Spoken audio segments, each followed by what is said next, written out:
If you are really looking to increase your challenge in your core training exercises, this video is just for you. I'm going to take you through 4 common exercises combining the stability ball with hand weights to show you just how to take your core training to the next step.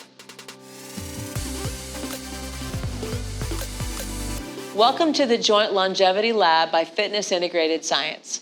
I'm Lauren Irk, and in this video, I'm going to show you how you can optimize your core training by adding weights to your stability ball exercises. Now, if you yourself have done core training on a ball, I want you to answer this question in the comments. Do you feel like it was harder to do crunches on a ball or on the floor, and why? I've had a huge mix of people tell me that they actually prefer doing crunches without the ball. And when I hear that, a lot of times what that tells me is that they've never really learned how to do an optimal stability ball crunch. Research says that we recruit more muscles on a ball than we would on the floor. So if we think about going down into the ball, immediately I notice that I don't have to work to keep my lower back in contact with the ball. The ball is already attached to my lower back. It's rounded just like my lumbar curve, so that when I start to move into that contraction, I'm going to start to feel resistance already before I ever reach where the floor is, but then I could keep going and further that contraction. So we want to make sure before we add weight to a stability ball contraction that we can adequately move through body weight training. So when we think about doing isometrics, we may want to hold this contraction on the ball and see if we can keep the ball from moving. Over time, we may want to add lever changes, such as adding the arms to the mix, maybe even, picking up a foot as we go into the contraction. Eventually, we will actually be able to go through a specific range of motion, trying to manage all the different parts, making sure that I know where my neck is, making sure that I know where my torso is, and not lifting my hips off the ball. When you start to add weight to a stability ball crunch, one thing that you may sacrifice is your range of motion. When you get used to picking up the weight of your body without the dumbbell, that's one thing. But when I add this dumbbell to the mix, let's say that I'm just going to place it right here on the shoulder. The shoulder itself being loaded is going to make this side of my body way more than this side. So not only am I trying to deal with the ball, but as I come into the crunch, I'm trying to deal with the weight of this dumbbell as well. So this is going to immediately change my experience on the ball. Now, in many of the videos that I have on my platform, FISTV, Fitness Integrated Science, I will actually play around with the placement of this weight. For instance, if I take this weight and move it away from me, it might offer me some assistance, right? Because it's actually countering the motion of my body, almost helping me come up and down. But if I take this out of the plane of motion, for instance, and I move it over here, now the resistance of the weight is pulling me out of the sagittal plane and moving me across into rotation. This is a great exercise for some of you that might have some spinal issues and you're unable to go through a full crunch because of some arthritic changes. Now I don't have to worry about rotating, but I'm challenging my spinal rotators in a very big way. Now, doing this over the ball, you could also practice the isometric positions, which is what I call the first step of muscle maintenance, activating, isolating. I can just hold the position of the core crunch, and then I can just move the weight closer to me or further from me. And what this does is it causes the muscles in my trunk to have to activate and really counter where the weight is at any given point in time. Dealing with the instability of the ball and the instability of this takes isometrics and brings them up on steroids, which again is what I like to call this optimized. Now for the second exercise, this is what I like to put in conjunction with many of my core training exercises. It's going to be the bridge. So when I go into the bridge, I'm all the way out here, my head is on the ball. What if I just move into the bridge? Well, the one advantage of this versus being on the ground, if I am in a bridge position, my head is even with my hips. So when you get into your end range, you're going to feel that that lower back is working quite a lot. The shoulders, the mid-back, and the upper back is now having to work to keep the ball steady. So that in itself is going to be a definite next step towards working with maybe glute work and isometrics, working with the lower back, coordinating those two together, dealing with some body weight training, maybe even adding some load here. When I add the ball, all that kind of goes away. Now, once you get good at working with the ball, I love bringing in the weights. So you can see that if I put a weight on either side of the bridge, which I'll do a lot in my program, and tell me in the comments, have you ever seen that guy in the gym that puts the big, huge bar right across their lap and they can just push a ton of weight? One of the reasons for that is the weight is laying on my joint. So I could usually use a lot of load. But when I bring in the ball, it changes things, right? Because now I've got this neuromuscular challenge. The ball's constantly moving. So you may notice that you can get by with less weight, right? So now as you come up, I push through the weight enough to hold the ball still at the same time.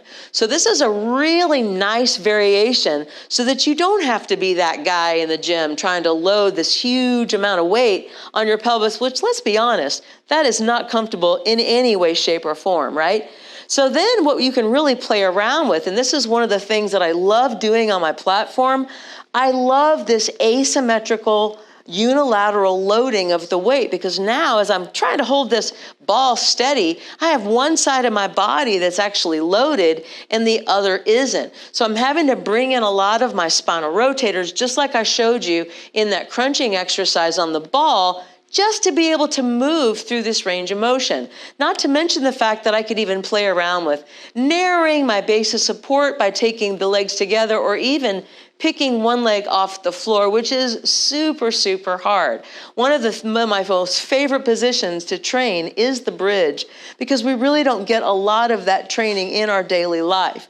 Now, as we come back into the seated position on the ball, whenever we're sitting on a ball versus sitting on a chair or sitting on the ground, we already have a lot more things to think about. Notice if you sit on the ball with me, bring your feet apart versus bringing that together. Now, one thing that a lot of people do is they'll bring their stability ball to work, thinking that if I work on the computer sitting on a ball, it will optimize my core training. Let me know in the comments if you have anyone in your office that does this, and how did it feel if you did it? Some people say that it makes their lower back hurt all day. Some people love it. My opinion, you need to limit how much you're sitting on the ball, right? But however, if I wanted to train my core from sitting, it is super hard because gravity is running straight through me. And so it always makes me feel funny when I'm in a Pilates class and I'm just being told to turn and rotate, but yet there's no resistance going through me. And I get it. We're trying to hold ourselves still while we rotate. But man, when we bring in the ball, now we actually have something. So if we think about the spine twist from Pilates, and I'm sitting up nice and tall, now when I start to turn and rotate, I have to really stabilize with this ball. And I can do things like say, okay, I don't want you to let your knees shift back, keep them side by side. I can add speed, I can add challenge. One really cool thing that I love bringing into some of these seated positions is adding this weight. So if I keep the weight close to me, closer to my center, the weight has inertia. And the heavier the weight, the more it wants to sit still. So you can definitely feel it's, even though it's loading my elbow flexors right now, my biceps, it is challenging me because as I go across, it wants to keep going, especially if I were to start adding a speed challenge, which is so hard on the ball. Now, what I normally do when I teach this exercise is I progress from keeping the weight close in. Obviously, you have to have a weight that's manageable enough, but eventually moving it to where now I can move it out in front of me, and you can totally feel, even though this is loading my upper extremities more than anything, my core is having to manage this, right? And as I start to add speed, you're gonna notice that you don't have to add a lot when you're sitting on a stability ball, especially if you, again, go to some of these optimal changes. And one thing that I love to do on my platform is create some routines where I am processing people through some of these variable changes. And it really opens up core training and makes it so much more fun, right? So for the last exercise, I like to do is rowing motions quite a bit. And this is because I feel like working with your back is so important as we get older. we just don't get a lot of resistance going into our back, except for gravity that's pushing us down into that postural position. So bent over rows are fun. Has anyone ever noticed that bent over rows are one of the more hard things about setting up a bent over row is achieving the body position, right? Because if I'm using a dumbbell, I have to literally get my torso way down at the bottom. And I actually did a video about this, about how to optimize your bent over rows, and I'll go ahead and tag that here so that you can see it. But at any rate, when we do bent over rows, and let's say that I'm at a gym or something, or maybe you're at home using a chair. If I'm using an object that doesn't move anywhere, and I put my hand on that object, moving into a rowing motion allows me to really hold everything still. So let's say that we really can get into that setup position. We want to try to keep our spine supported, putting that hand on that platform, and then keep the resistance in that lower body consistent. Well, what happens when I bring in an unstable bench? Now the exercise completely changes, and it's so much fun. So if I bring one hand on a ball now, this ball is moving all around. So I have to really lock into my core. One thing that I've noticed with my students over the years is when they bend over and put their hand on a ball, I don't have to worry about them standing back up, right? They're trying to hold for dear life to keep that ball steady. And that's actually the position that we need to be in to try to come into that rowing motion. Now, the weight of the dumbbell is doing something very similar to the bridging positions as well as the crunching positions. Loading one side is pushing me into rotation. I've got to use my spinal rotators there again to hold it still. So I'm holding the ball still, I'm holding my torso still, all the while dealing with a moving weight coming through my hand. This is going to build strength in the rhomboids, the mid to upper back, the lats, to mention a few exercises, including my spinal extensors. And I love doing all kinds of challenges where, for instance, I'm taking one leg off the floor, trying to find balance, eventually adding motion, and then eventually moving the arm and the leg together. There's all kinds of fun challenges that you can do with a stability ball and weights. So if you're somebody that's have had a difficult time recently with feeling motivated to work on your core, some of these challenges can really open things up. And at the very most, if you find that the challenge is too hard, that's why I like to call it a cycle, because we can go right back to working with body weight training, working with stable free weight training, or even just isometrics when we take the motion out whatsoever. So if this video spoke to you, I would love it if you would give me a thumbs up. I'd love to hear in your comments, what was the one exercise that was the big eye-opener for you? Maybe it was the crunches on the ball that you never thought about, moving the weight from side to side. What is it? I'd love to know.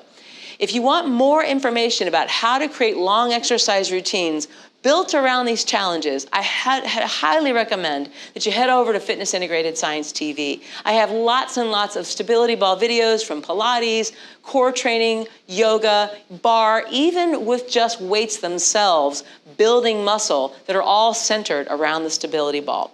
Mostly, if you like this video, subscribe to the channel so you never have to miss another one. Give me a thumbs up and share it with anyone that you know that I can help. Thank you so much for watching, and I'll see you in the next video.